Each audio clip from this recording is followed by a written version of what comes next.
Hey there, my name is John Fisher, and in this tutorial I'll be taking you through the basics of using Photoshop to edit photos. And Photoshop is an advanced photo editing software, and you can also use it to create other graphics. But for today we shall concentrate on the basics of editing photos using Photoshop. Now, when you do open up your Photoshop software, you should get an interface more like this. It could be exactly like this or more like this. And of course, on the left, you should have the Create New button and then the Open button. On the right here, you may see some thumbnails like this, or you may not have any, depending on whether you've used the software recently or you've never used it before. If you've never used it before, this part should be empty, but if you've opened it before, opened a few photos in it before, then you should be able to see them right here. Now, we can create a new project by either tapping on Create New or Open File. Those are the two ways we do create projects here in Photoshop. Now, since I have a photo I need to edit, I'm going to use Open. If you're creating a new blank document, then you tap on Create New. So I'll tap on Open right here. And I'm going to select the photo I want to edit. I have this photo right here, and that's what I'm going to use. Select it and then tap on Open. So now that our photo is open in the software, you should be able to see something like this. On the left, you should be able to see what we call the tools we use for editing. On the right, we should be having a number of panels here: layers, channels, paths, adjustments, libraries, learn, color, swatches. You could even have more than this. At the top, we have the menus, the different menus, including file, edit, image, layer, type, select, and so on and so forth. But first things first, before we dive into the actual editing, I want us to all have a similar interface as mine for a smooth flow. So what we will do is, let's go to Window at the top here, click on Window, then go to Workspace and make sure Essentials is selected. And if Essentials is selected and still your interface is a little different from mine, or is missing some of the panels here, you could go now back to Window, Workspace, and then come right below here and reset Essentials. And I'll do that right now. And of course, when I reset Essentials, still I have the Layers panel here. I have channels, paths, and all these others, and the tools on the left here, and my menus as well as above here. So what we shall do first is, let's click on Layers right below here, and as you can see, we have what we call the background. Now Photoshop works with layers, and since we've just opened up one image file here, we should be having one right here which is called the background, because it's the only image open.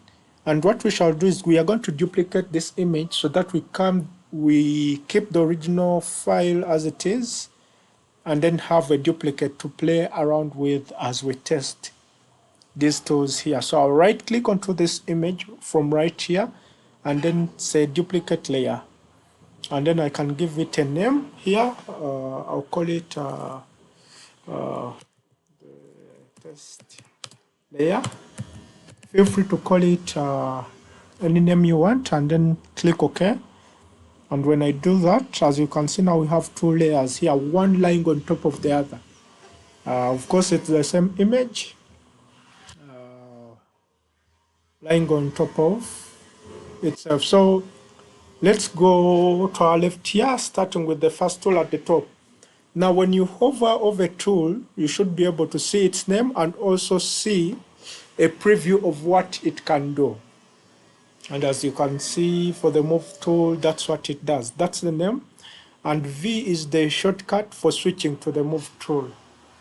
But I'll stick to picking it right here, and I can use it in my scene to move anything around, depending on what's selected already here. As you can see, we have the background and the test layer at the top here.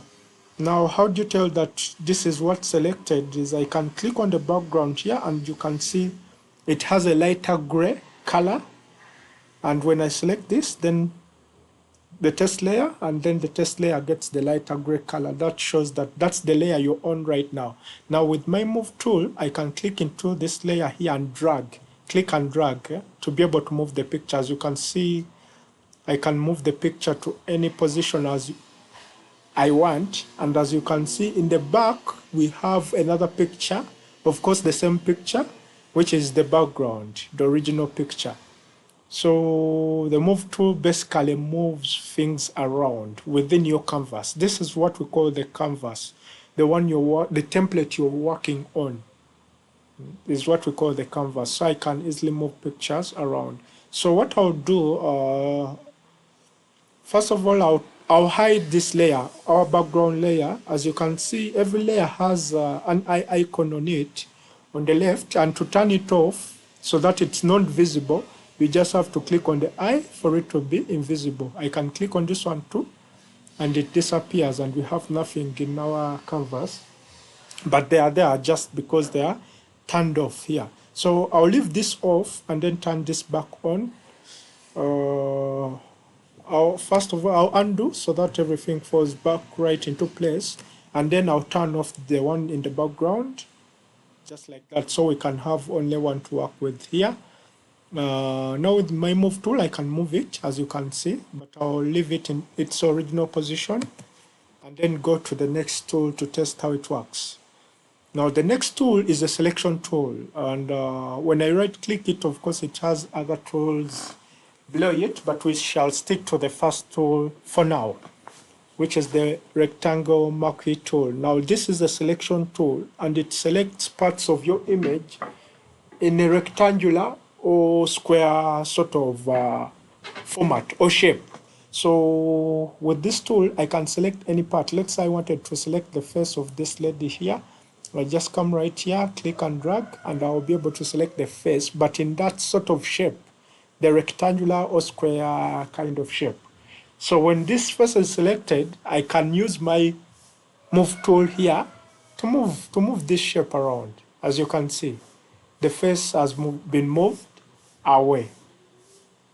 But remember, when I select any part of this photo here, I can do lots of things to it, not just move. Not only move, I can do lots of things to it, but not only move, but this is just to show you what exactly the selection tool does, and then the move tool. So I'll undo so that it goes back into place, and I'll unselect this part here. How do you unselect anything? You go right at the top here, this top menu here, click on select, and then you can click deselect. And now it's deselected. I can go to the next tool. Now the next tool is called the lasso tool.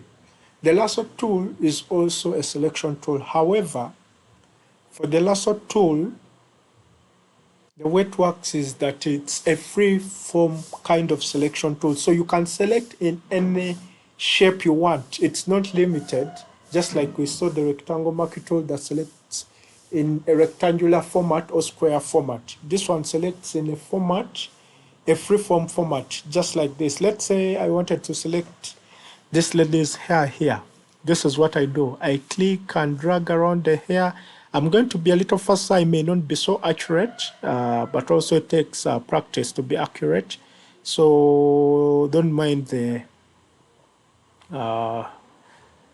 if it doesn't come out so well.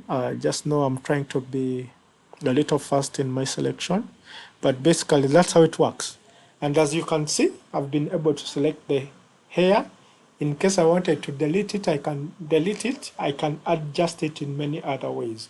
Let me try to just move it using the move tool. I go back and select my move tool at the top here, and then move the hair away, as you can see. I can place it anywhere else I want. I can also choose to delete it by pressing the delete button, and that's gone. Of course, every time you make errors, you can always undo. That's the good thing about Photoshop. Or when you change your mind, you can always undo. How do we undo? You can go up here on edit here and say undo, clear.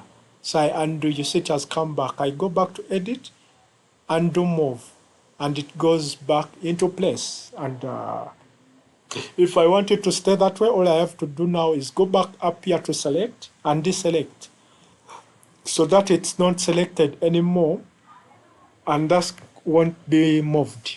So I can go now to the next tool. The next tool here is the quick selection tool. I do like this tool, how it works, but it's also, as you can hear the word selection, it's also a selection tool. What does this mean? This means that all the tools we've covered so far, apart from the first one, are selection tools, but they select in different ways. Now, how does the quick selection tool work? Now, when I select this tool here, first of all, I get something new at the top here, which is called the select subject. Let's test out the select subject tool bit here and see how it works in this kind of photo. I'll click on it and then wait a bit for Photoshop to process.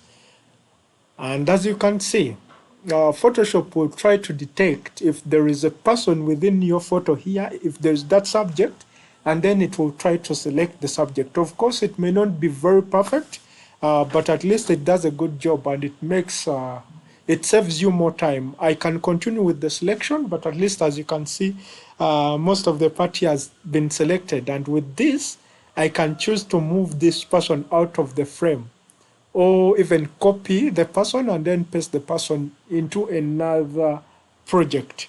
If I went now to my move tool here, I could just use it to move the person out of this frame here and then take them anywhere else that I may wish to.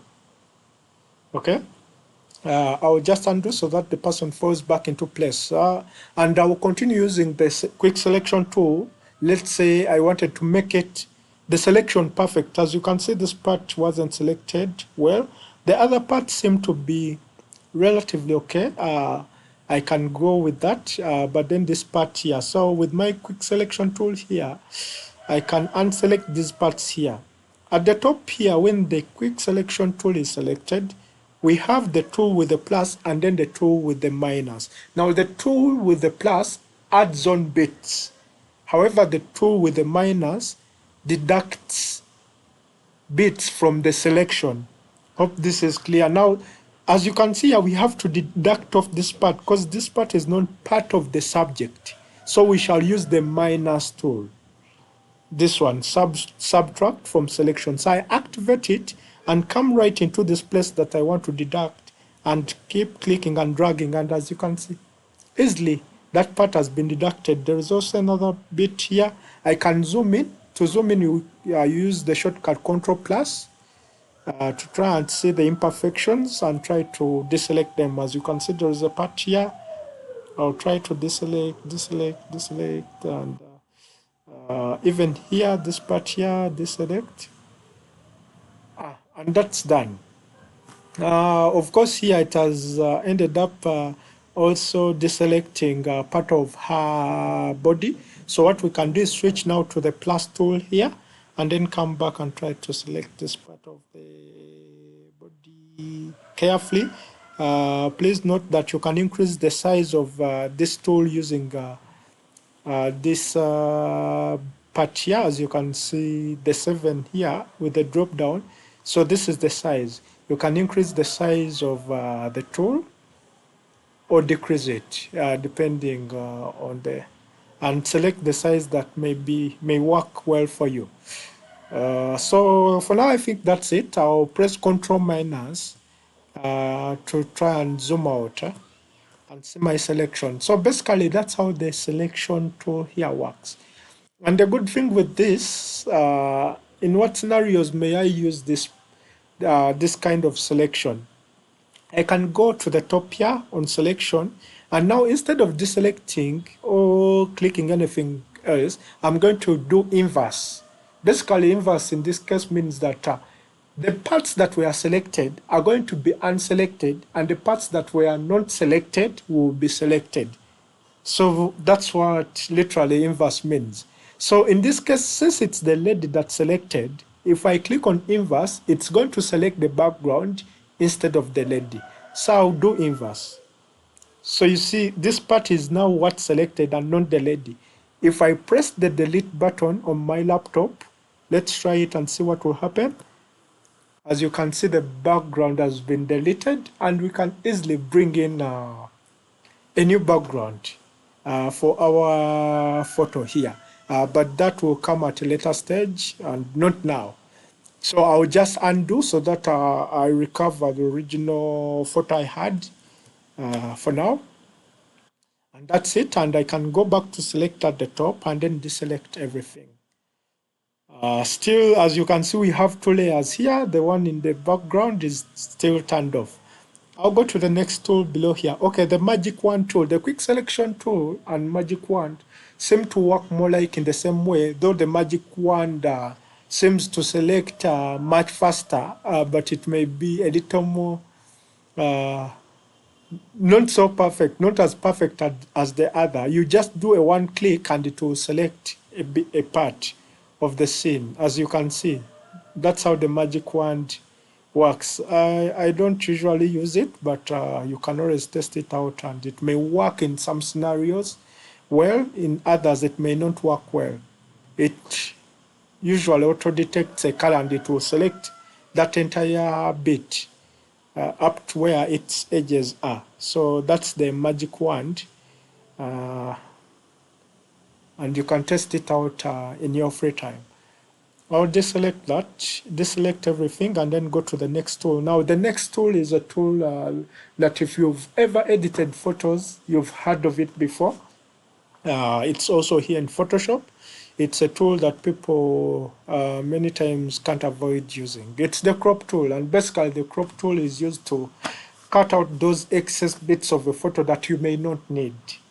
So with the crop tool, the moment you click on it and it's active, you'll get some bounding boxes like these arrows, and you can crop out anything you want. If I wanted to cut off the lower part of her body, all I have to do is drag upwards. If I want to cut off also this side like this, maybe I want to make more like a passport photo, and this should be good to go. With that done, I just have to click on this check button to confirm, or I can just press enter on my keyboard, and that's it. The other bits are gone. So basically that's how the crop tool works. So I'll just undo so I can have my original photo back, and then go to the next tool, which is the frame tool. Basically the frame tool is a tool that's used to bring in more other photos, but for now we shall skip it and go to the next basic tool available, which is I'll go to the next tool, which is the eyedropper. Now, the eyedropper, for those who have used other softwares, photo editing softwares, you can call it the color picker. In softwares like Paint and others, it's called the color picker. Here, it's called the eyedropper. And what this basically does is it gives you the possibility of selecting colors from photos, from anything that's already available here in your scene. So with this color picker, as you can see, my active colors are what you see here. I have the white and then the blue. I'll make two columns of my tools here so I can view them well. My screen is a little small. For yours, if it's bigger, you should be able to see all the tools tiled down. I wasn't able to see these two colors. So in Photoshop, we always have the two colors. One, we call it the foreground color and then the background color. And you can always switch them using this arrow here. The other one comes on top and the other one goes to the back. Now the foreground color is always the color that's active. In a way that if I picked a brush tool or a pen tool and use it, it will, whatever I'll do will be applied in that specific color, which is called the foreground color. And now if we are to use the eyedropper to pick a color from our scene here, the foreground color is going to change that to that specific color. Just look at this and say, I will try to select this sort of, is it a purple? this kind of dark color in the background. And as you can see, it switches to that color. If I try to select this, it's more like orange. It's actually not orange. Yeah, there is that color. But as you can see, I guess you understand what I mean by changing colors. The moment I click, it activates that color. If I clicked on her face here, you get that kind of color. If I clicked on the hair here, you get that. This part of the hair, you get that exact color. So basically, that's why what the eyedropper does. If you need to use any color from the scene here, you use the eyedropper to activate that color, then pick the other tool that you may want to use, like a brush tool, which is here, and then now you can use that color comfortably.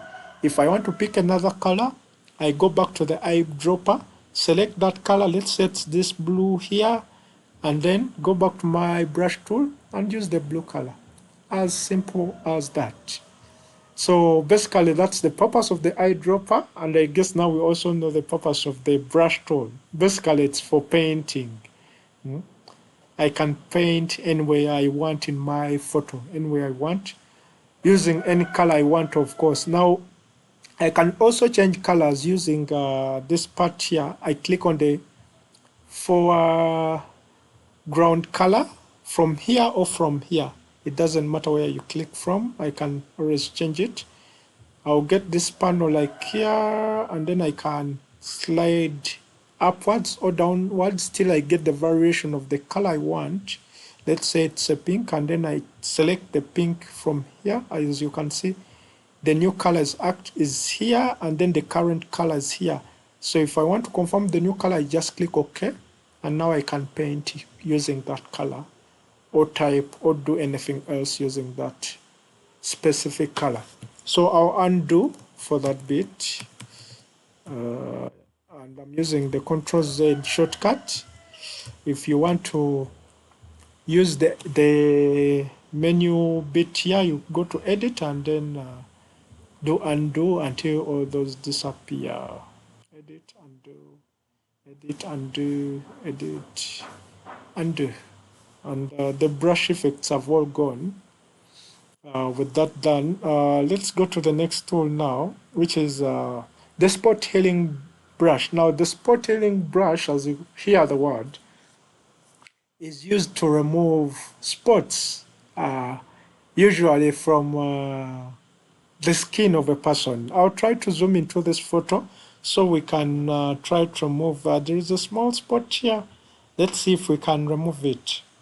First of all, I will go pick the tool down here. It's more like a magnifying glass, but that's our zoom tool. Activate it and click inside here to try and zoom in the face.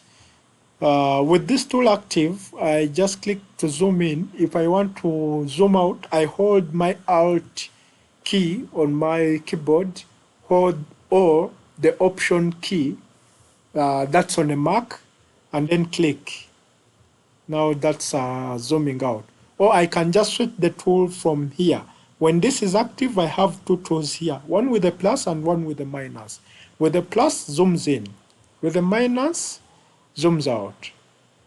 As simple as that. So I'll zoom in a little more, just like that, and try to center the image using the slider below here.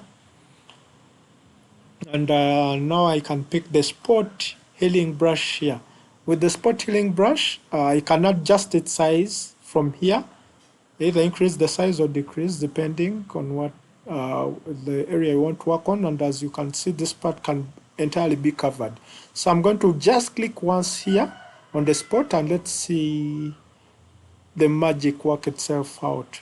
Just once, and as you can see, that spot is gone. There is another spot here, just once, and it goes. There is another one here, once, and it goes. So basically, that's how the spot healing brush works. Away from that tool, we are going to go to the next tool. Of course, we've already looked at the brush. This I'll skip for now. I'll skip that, which is the history brush for now, and then we go to the eraser tool. But before I activate the eraser tool, I'm going to try and zoom out so we can now still view our picture in full. So with this picture here, we go to the eraser tool. It works more like a rubber, It works more like a rubber in the other photo editing tools. They may call it, or in the real world, this is what we call a rub on a pencil at the back. So here it's called the eraser, and that's what we are going to look at next. So now we move on to the eraser tool, which works more like a rubber on a pencil in the real world. So this eraser tool is used to erase all or some parts of your photo, those that you may not want. So with the eraser here active, I'll zoom in, try to zoom in, and maybe I want to erase uh, the background of this photo here. So how do I do it? I'll increase the brush a bit because it seems a little small, and work with it just like that. You see that? Just like that. Of course, it takes practice to be perfect, but basically that's how it works. I can go around this lady here, just like this, just like that, and you can make the razor bigger in case you see it's taking a lot of time. And of course, there are certain parts where you may want to reduce it and make it much smaller. Otherwise, it may damage the actual, some bits of the photo that you want retained. As you can see around these small corners, it may not be able to fit. So I can decrease the size and erase around here. I'm not so perfect because I'm trying to be so fast with this, but you can be perfect. And that comes along with practice and experience, and we should be good to go. As you can see, I'm trying to erase. So basically, that's how the eraser tool works. I'll show you the other formats of the eraser tool, how they work. I can use this along with other tools to make this perfectly cleaned up. Now, the eraser tool cleans the photo. However, we have also the background eraser tool that cleans parts of the photo, but also along with the background. I won't go into detail of that, but I'll skip it to the magic eraser tool and see how this makes work now much simpler. With the magic eraser tool, it will auto detect colors, just like if you remember the magic wand. For this, I will just have to click here. As you can see, that part is gone. Click right there and that part is gone. Click here, that part is gone. But of course, also it can be inaccurate sometimes, and it may damage, take also some bits of the photo that you may want. But of course, you can always undo, as we said earlier. As you can see, this works much faster than the eraser tool, but sometimes it's inaccurate. So you can use them together. Depending on the photo you have, you can combine the two tools and use them in the same project. But as you can see, that's how it works. And with the eraser tool, with this done, now I want this part cleaned up. I may have to go back to the other normal eraser tool to clean up these remaining bits. Switch back to the normal eraser tool. I can increase the size slightly, then clean up these parts. Just like that. Come down, clean up these, just like that. Just like that. Then these bits here, just like that.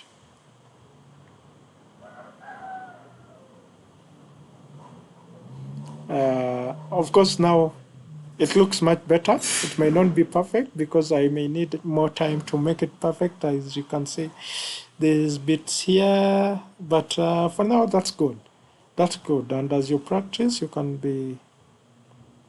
achieve it. You can be perfect with it. If you practice and have the time to do it, then you should be able to do it. So that's it with the eraser tool.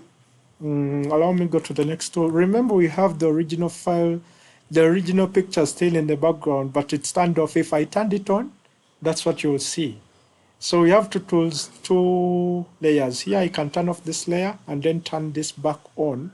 As you can see, the original is still there in the back, but I'll turn it off. Now we shall go to the next tool here. Probably we have the gradient tool and then the paint bucket tool. I'll briefly talk about these. The first one, the gradient tool, basically applies a gradient color, a gradient of colors. And what this means is gradient in this case stands for the movement, like transition from one color to another. So when I activate that tool, by default, usually you'll find a black and white sort of gradient there.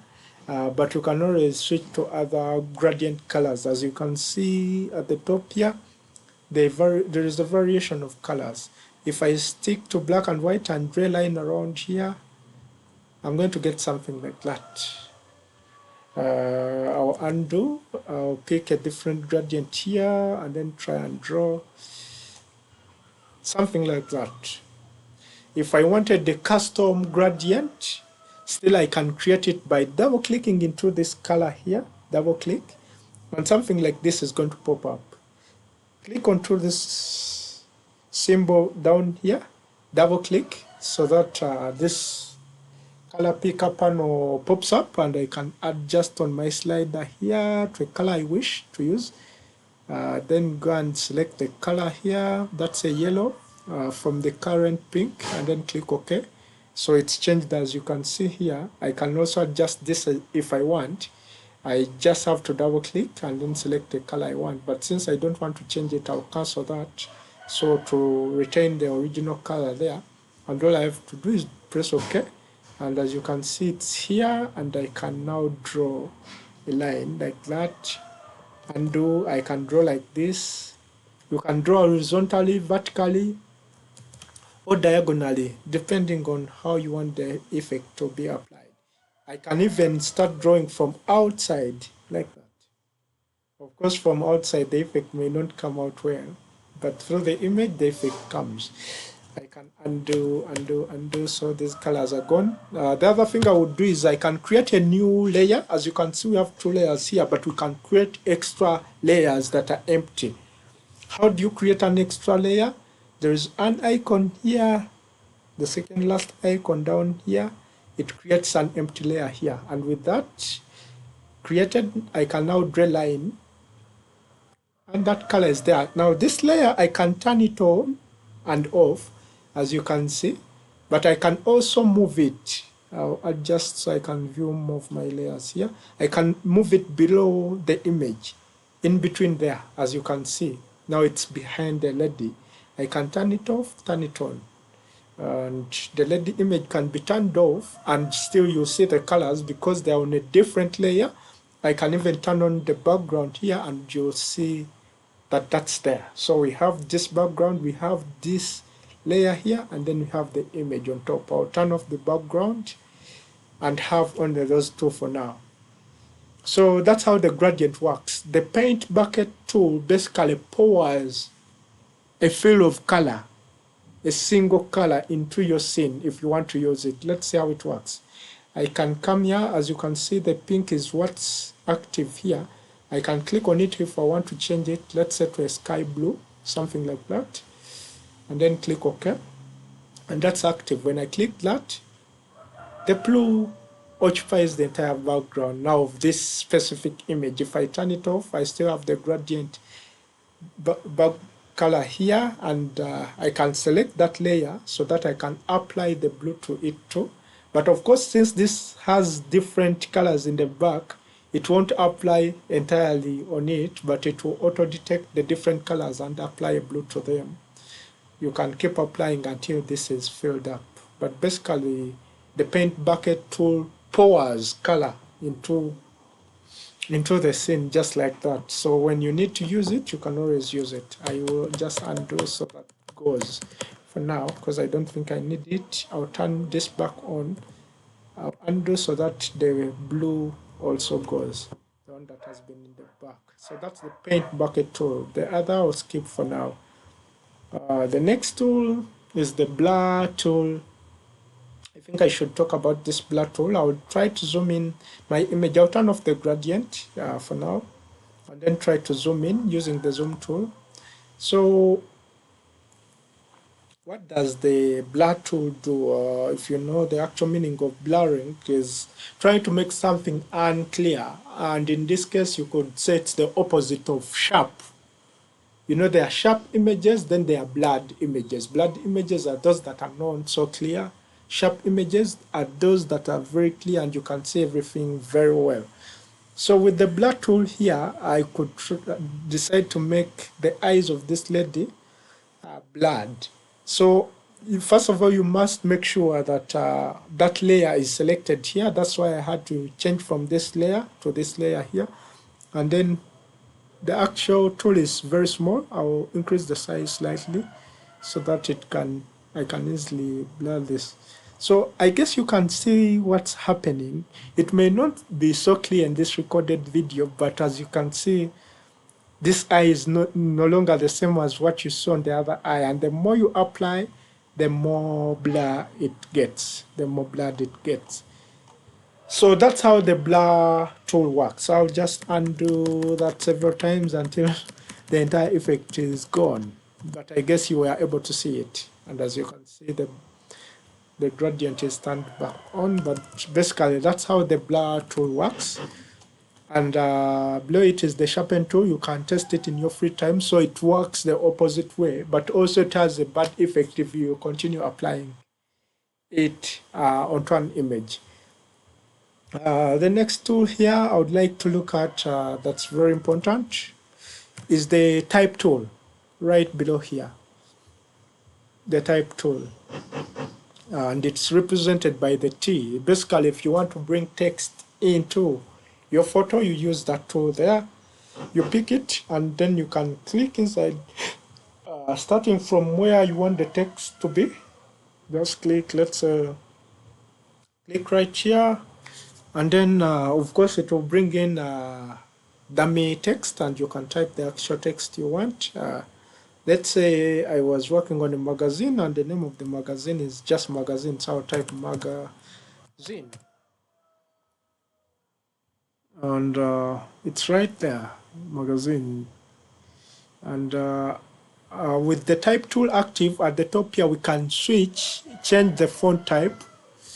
The number of fonts in Photoshop here, but you can also add fonts if you want. I will just scroll through and copy, pick any font I can find. I've picked that, Copper Plate Gothic, bold, you can pick any you want. And here I can choose either to bold it or italicize, but for this specific font, there is nothing like bolding.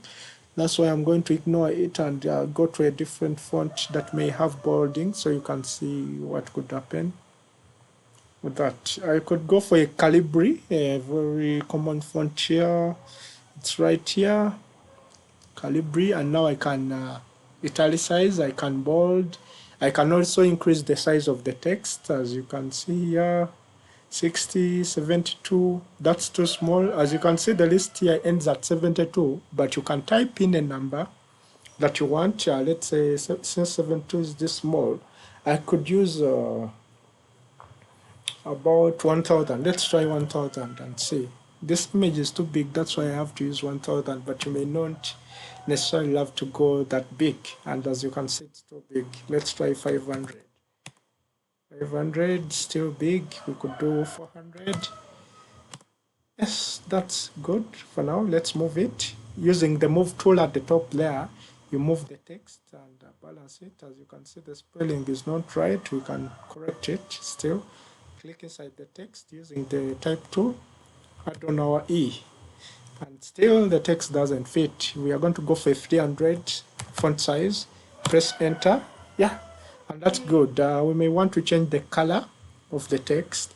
As you can see up here, this is now the box for the color of the text. Click in it, and you can switch to any color you want. Purple, and that's good. If you remember the eyedropper, now we can use the eyedropper to pick a color for the text. Pick the eyedropper from here, and then you can click on any color here, and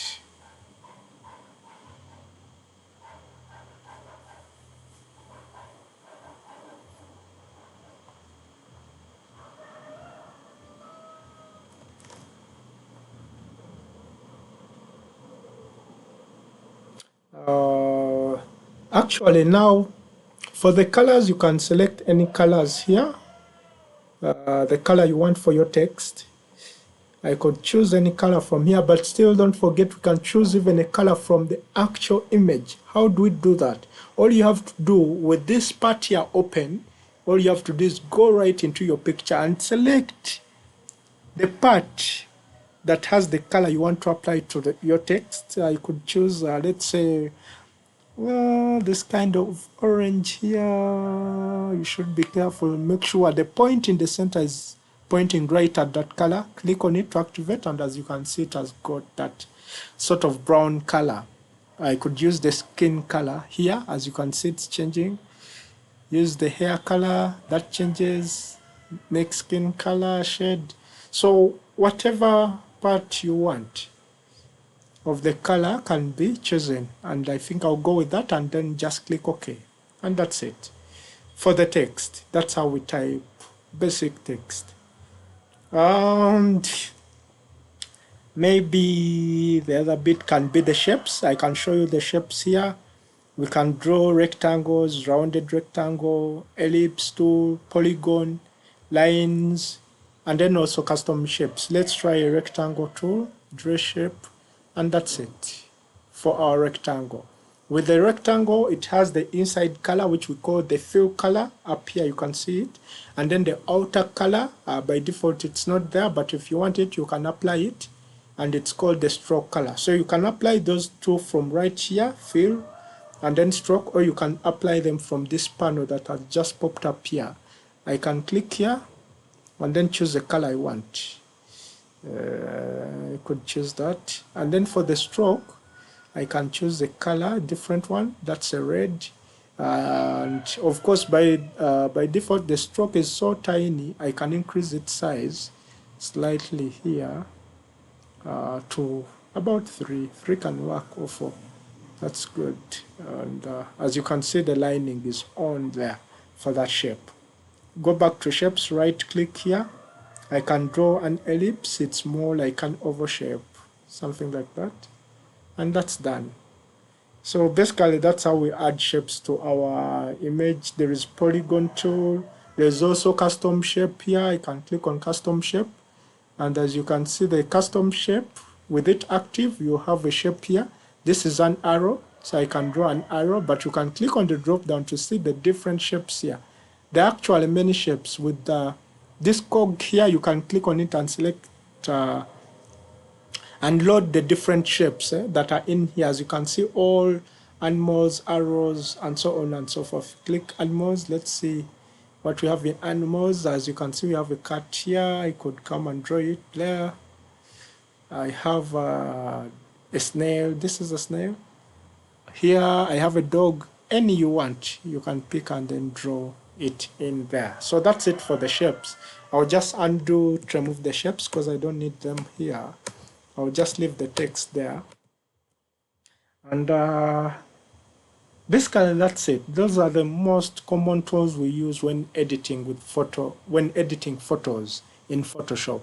And before we end this tutorial, I would like to show you another feature here, a very common feature that most photograph editors use, and that's adjustments right here.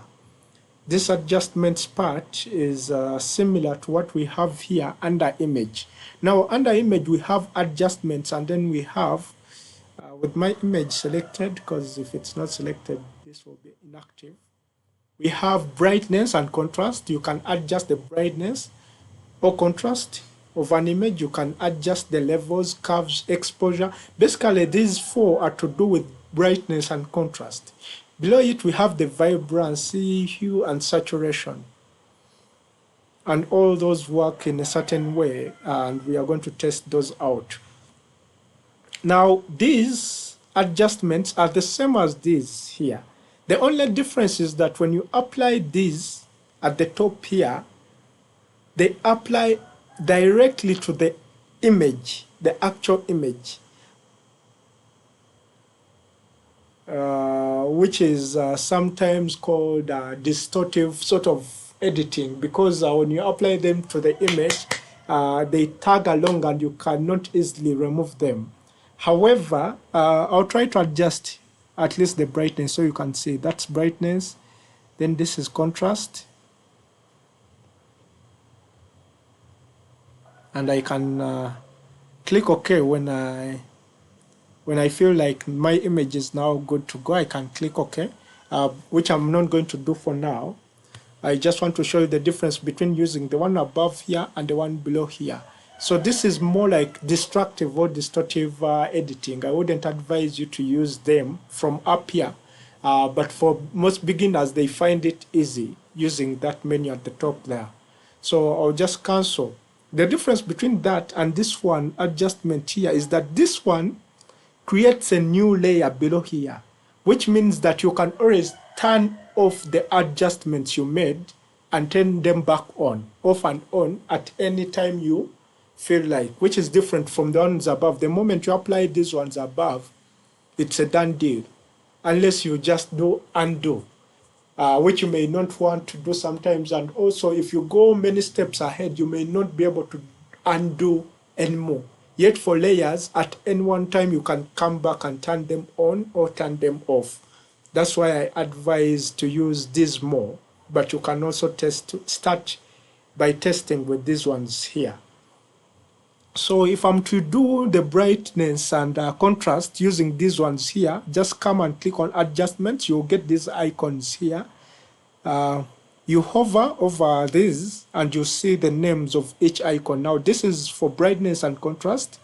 This is for levels and many others here. You can always test them out during your free time. But for now, I'm going to concentrate on brightness and contrast, and then maybe vibrance here, and maybe the other is hue and saturation. Let's test brightness and contrast first. With that clicked, as you can see below here, what I just told you, it creates a new layer. And as you can see, we have brightness and contrast here. So I can adjust the brightness of the photo to something like that. If I want to adjust the contrast too, I can do that. And then when that's done, I can go to another tool. I can collapse this. I want to turn on and off this layer so you can see exactly what I meant by turning on and turning off these adjustments. So with this eye tool, I do this. You see, that's the original image, and this is the one that has been applied to brightness or contrast. So you see the original, then this one, the edited. So I can turn off the brightness and contrast at any time I feel like. So let's test the vibrance effect here. Click on vibrance and this pops up. So you can adjust the vibrance or saturation. And this is the vibrance, as you can see. And then the saturation. They all have different effects on the image. You adjust accordingly until you achieve what you really want. Now this is too much. You don't want a person's face to turn that way. This may work so well in other elements, but not on people, on figures of people. So you can you may just adjust slightly to make her brighter. You could also adjust the vibrance slightly, and then let go. And that's it for the vibrance. We can turn off. That's the original. This is one with these features. Of course, someone may ask, what are the actual measurements I can use for this? I can't really give you it. It always varies from photo to photo, so I can't tell you that these are the actual figures you have to go with. It varies from photo to photo. Here, if I adjust the vibrancy to about 40, I think it's still good. The saturation to around, now that's a lot, This is okay, around 12, that's okay. But from it will always vary from photo to photo. So you have to test with the different photos and see what works well for what photo. So basically that's it. I can turn off and turn on the vibrance at any time I want. Yet if I use the option at the top here, then I won't be able to do that. I can turn on the brightness to see the effect it brings and then turn it off. If I want it on, I leave it on. If I want the vibrance on, I also leave it on. And that's what we have for now. Then we can test now the hue or saturation. I'll turn off this, the vibrance and then the brightness layers, and then let's activate the hue and saturation effect. So these are the ones, and I can adjust. With the hue and saturation, we could try to move slide this way. You see how it turns the image colors. That's the hue. Of course, if you can take it back to 0 for the original. And the saturation, let's see, that's the sort of effect. I can take it back to 0 for now. Here, the other good thing with it is that you can adjust specific colors. Here, if you leave it to master, it will adjust all the colors. But here you can choose to adjust, let's say, the yellows or the reds, the cyans, the blues, depending, of course, on the photo you have. Now I can try to adjust only the blues, select blues, and then move this. And it is going to focus on only those colors that have blue in them. As you can see, the blues are adjusting, yet other colors are having no effects on them. Guess you can see that clearly in my photo here. So basically that's how this tool also works. Adjust the saturation for the blues like that, and that's it. And just by one click you can turn off the saturation you've done and then turn it back on and compare which one looks better. Should you leave it on? Should you turn it off? Should you turn on the vibrancy? Should you turn it off? The brightness on, the brightness off. And basically that's it for this part of adjustments. So we've looked at the layers, we've looked at the tools, we've looked at the adjustments and how to remove the spots from our image. And when you have the image you really want and you feel like you're satisfied with it, you can save. You go here to file. First of all, if you want to always come back and do more modifications, the first thing we do is save the file as a PSD, as a project file. How do you do that? Go to File, go to Save here, and make sure below here the save type as is PSD. Choose where you want to save that file, give it a name. I'll just say beginner, and then save it. So that is saved as a project file, and this may not work well for sharing purposes with other people, apart from those that have Photoshop, because it can only open in Photoshop or Adobe softwares. It's really not meant for being shared with people. So when that's saved, now we can come back to File and do what we call export. Now this, we are exporting a file for sharing. We can export as a PNG. There is that quick export, but I would like us to go through the second export that has more options. Select it, and now you can choose the format in which you want to export this file of yours, this image.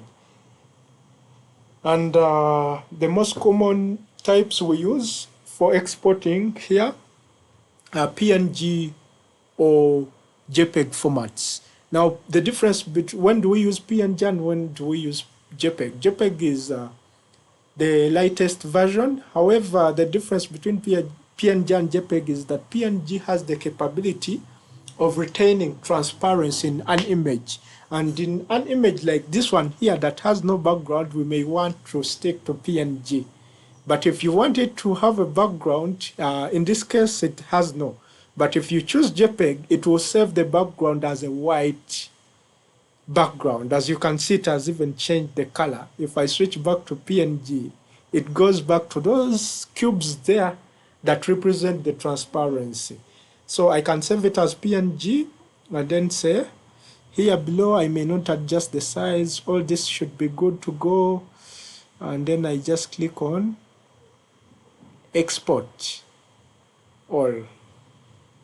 Of course, select where you want it saved. I want it in here also, and then click on save. And that's done. So I can go to my folder on my desktop. That's where I saved it, or it's not where you save it, inside the folder called Photoshop files. And this is it. As you can see, it's transparent. It has a transparent background. That's it. This is the original. This is the one that I've just saved. And in case I wanted to change its background, all I have to do is go back.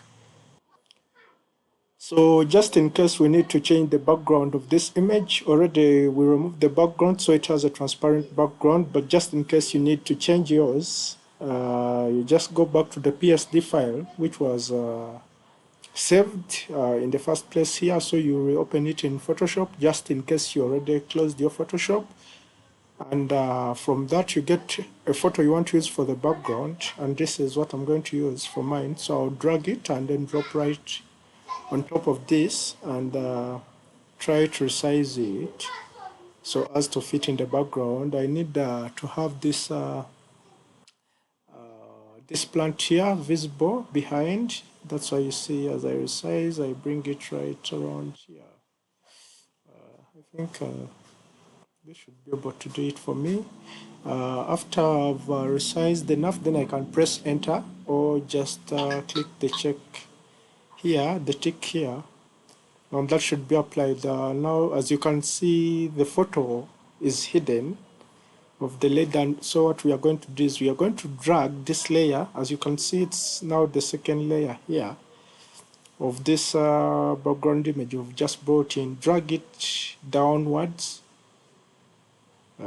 till you find, till you're behind this photo, just like that. And there you should be good to go. I see my text here is not balancing in the middle, so I'll move it slightly so I get that imaginary line. That should be the center of it, and I'm good to go. So you can replace the background that way with any image you feel like, and when that's done, still I can go back to file and save. Now if I save this time around, I'm saving the PSD along with this background image, because before it didn't have it. And now if I need to export the file again, I can go back to file and then do export, click export as, and still I can choose whether to use PNG or JPEG. This time around I think I can use JPEG. And below here it asks for the quality you need, 10%, up to this above. Of course, the higher the quality, the better the design, the better the quality. The higher the percentage, the better the quality. Let's say 50%. Of course, it shows you the estimate size right here. And I think that's good. 700 is good, but if you can still take it to 100%, but that will be a bigger size. So it really depends on the purpose of whatever you're designing. If it's for web, this is good. This is good. So I'll just do export, and to ask where you want to save it. Still, I'll save it here. I won't change the name with this one, because since they are different formats, they can both be saved in the same location. But if they were the same format as PNG, you have to rename this so that it doesn't replace the other that we saved earlier. So I'll do save. And so I have two right here. I've worked on this. I worked on this first and this last. So I can open this. So as you can see, that's the one with the transparent background, and then we have this one with that background, our new background. And with that said, I would like to end here with our Photoshop basics. So with all that we've gone through, you can basically start editing photos using Photoshop, and with more practice, you can get better at this. And you can also continue doing your research, watching videos on YouTube on how to get better with photo editing. And as time passes by, you should be an expert in this. Thank you very much.